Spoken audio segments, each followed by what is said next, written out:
It's been 6 months since my parents-in-law started freeloading in our house. We were told it would be temporary, but they show no signs of leaving. Instead, they don't work and keep asking for money. Our savings keep dwindling.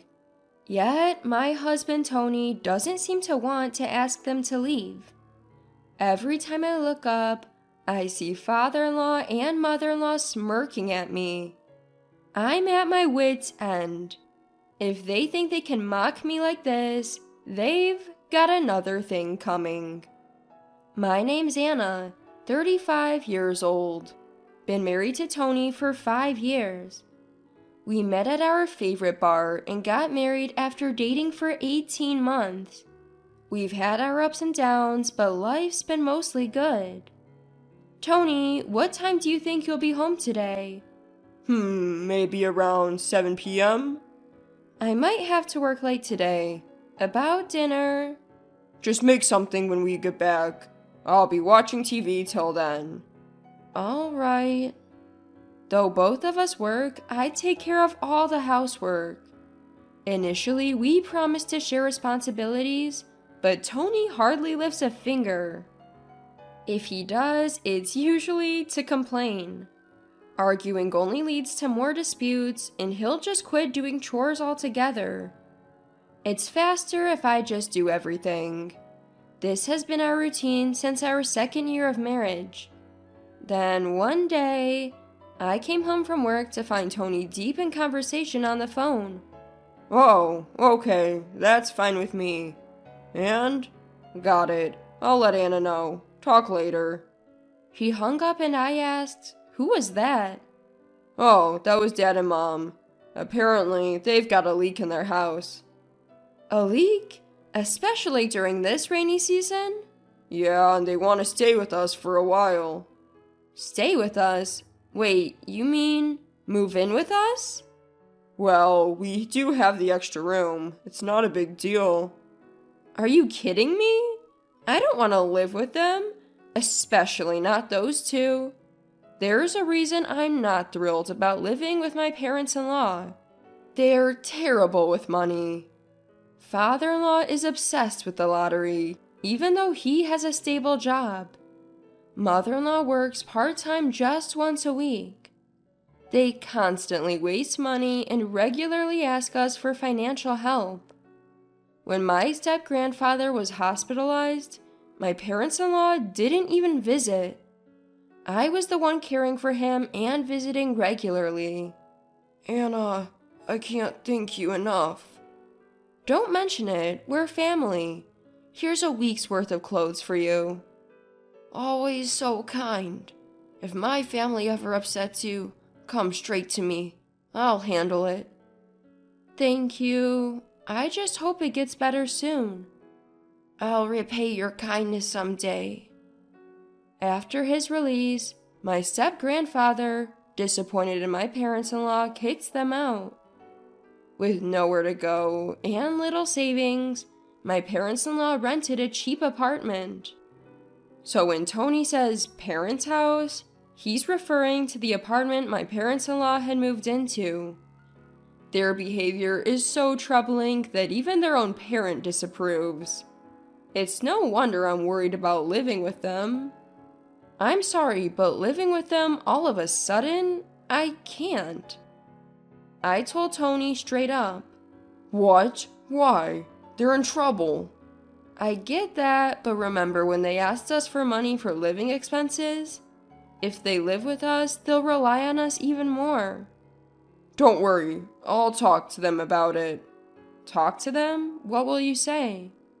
They each handle their own expenses. That should work, right? But... So what? You want them to stay in a leaky house? That's not what I meant. Tony gave me a hard look, making me feel guilty. I don't want to be cold to my parents-in-law, but because of our past, I'm worried about living together. That said, I can't just leave them in the lurch. Reluctantly, I agreed to Tony's proposal. Okay, just until the leak's fixed, right? Yeah, I guess so. So it's temporary, right? That's what I said. They're struggling. They'll come over tomorrow. Got it. But make sure you talk to them about the living expenses, okay? Rolling his eyes, Tony replied, Yeah. "What's with that attitude? After all the concessions I made, this is how he acts? All I can hope for now is that the repairs finish quickly." The next morning, while it was still early, the doorbell rang. I went to the entrance, and there were my parents-in-law. Hi, Anna. Good morning. "Anna, it's been a while. Let's head on in." Father-in-law? Mother-in-law? I thought you were coming tonight." Well, we were gonna buy some lottery tickets first, but we spent all our money yesterday, haha. "I had planned to go to the salon with the winnings, but now we're in this mess, aren't we?" I can't even. There's so much wrong here. If they spent all their money, just how much did they blow on lottery tickets? Can they really handle their own expenses? From day one, my anxiety was at its peak. Then, as expected, my worries came true. 2 weeks in, I opened the fridge to find all the eggs, bacon, veggies, and even the bread gone. Wait, why? They were all here last night. Mother-in-law, coming down from upstairs, groggily asked, "Morning, Anna. Is breakfast ready?" "No, because all the food from the fridge is missing. Did you?" "The fridge?" "The eggs, the bacon, the bread. I was saving them for breakfast." Mother-in-law's face lit up. "Oh, we had that as a midnight snack." "You ate everything for a midnight snack?" "We were hungry. Me, husband, and Tony. We just cooked up what we found." "Without asking me?"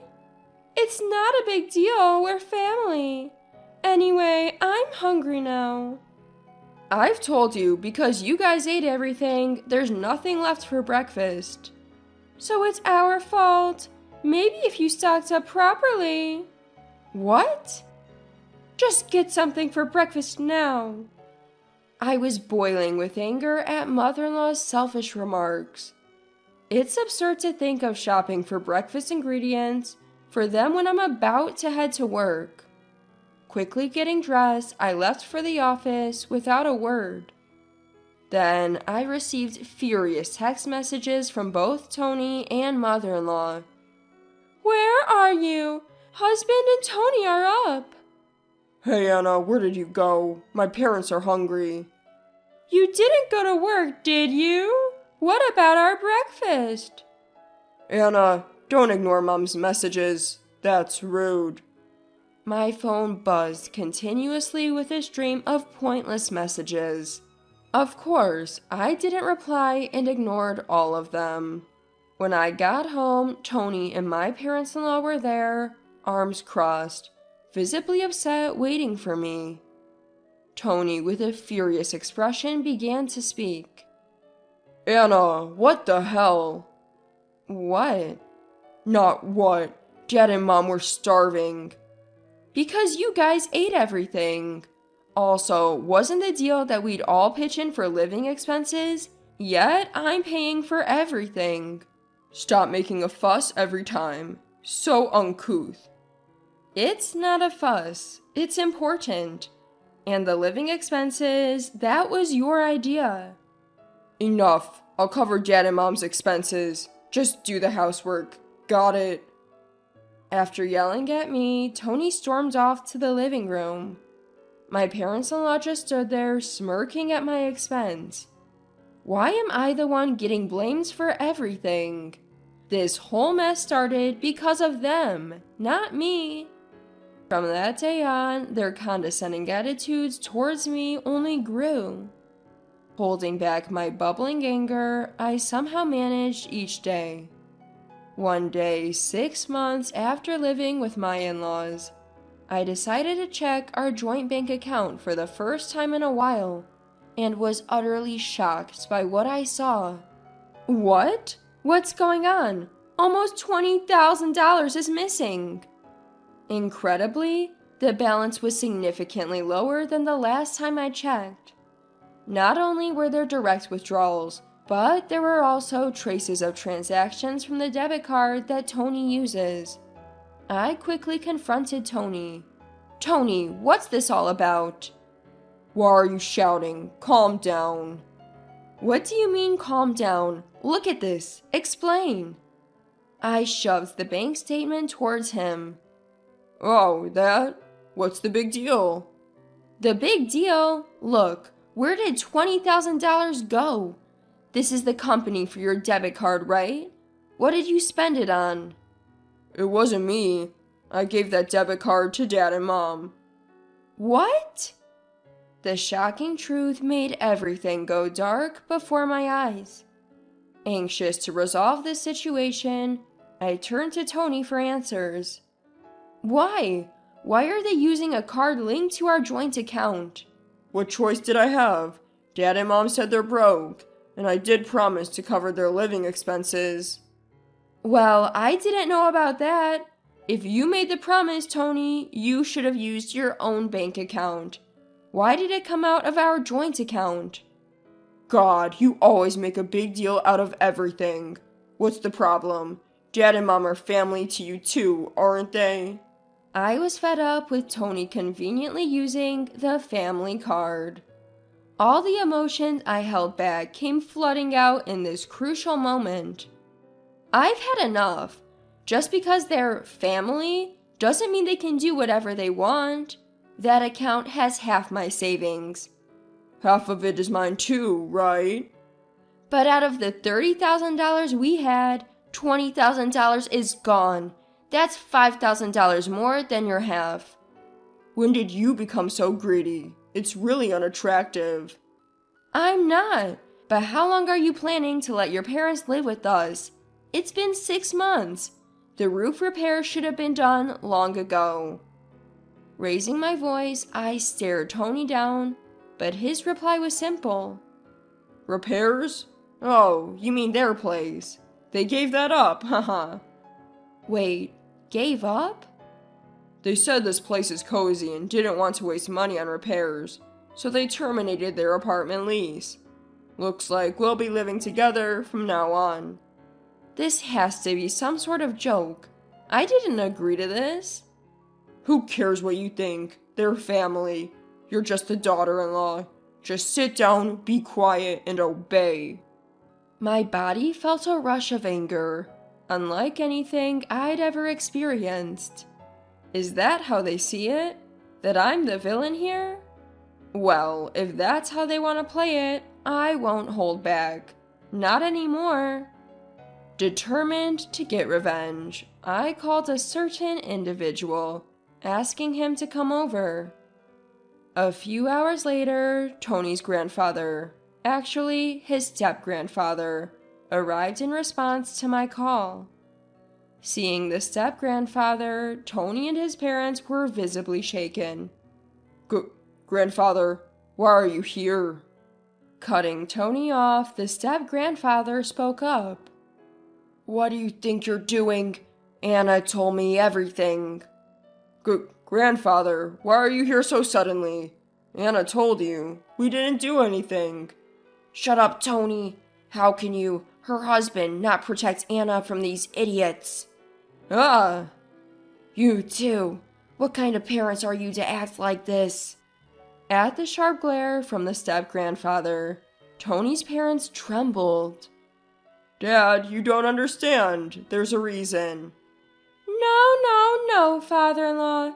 Anna is just making things up. Just making things up? You've been spending Anna's savings without asking? Calm down, Dad. Our apartment had a leak, so we... That's right. We only planned to stay until the repairs were done, right? Anna says you left the apartment without telling her. Should I contact the realtor to confirm? Dad, wait. It's not like that. What? Got a problem? Frustrated, the step-grandfather said, You all better quit it. You might think everything goes your way because I'm not there, but you're mistaken. I'm glad I exchanged contacts with Anna for times like this. Dad and Anna exchanged contacts? When? Shut it! You realize how generous Anna's been until now? Yes, we're sorry. Listen, if you ever bother Anna again, I won't hold back. I'll cut ties with all of you and expose your disgrace to our whole family. Do you understand? Yes, we get it. We won't do it again. Please forgive us. With tears in their eyes, Tony's parents begged, and the step-grandfather drove his point home. Pay back every cent of Anna's money within a month. If not, I'll sever our ties. And Tony, from now on, I'll live here with you. Got any objections? Live here? With you? Got a problem with that? Speak up, Tony. No, not at all. With the step-grandfather's words, Tony and his parents were terrified. Afterwards, Tony's parents were kicked out by the step-grandfather, who then took on the role of a guardian and moved into our home. It seems the father-in-law and mother-in-law rented a cheaper apartment and are now working their tails off to repay the money they owe me. The father-in-law can no longer live the lavish lifestyle he once enjoyed from a lottery win, and the mother-in-law has had to increase her part-time work to 5 days a week. Without the luxury of spending freely, they must be struggling significantly. On the other hand, ever since the step-grandfather started living with us, Tony has completely stopped making demeaning remarks towards me. If he even tries to complain about me, the step-grandfather quickly reprimands him. Tony, don't act superior in front of Anna. Grandfather, that's not it. I heard you talking back to Anna. I'm sorry, I won't do it again. If you dare do it again, you'll face the same fate as those idiots. Please spare me. From then on, Tony began helping with chores, easing my workload. Thanks to that, my stress lessened, and I could focus on my job. Step-grandfather, thank you so much. It's nothing. Remember, when I was hospitalized 5 years ago, you were the only one who visited. It meant a lot, especially since you had just married. It was just the right thing to do, as family. That's how I feel too. I just wanted to help my troubled family. Step-grandfather. I can't thank the step-grandfather enough for rescuing me from this situation. I hope to support him in any way I can in the future.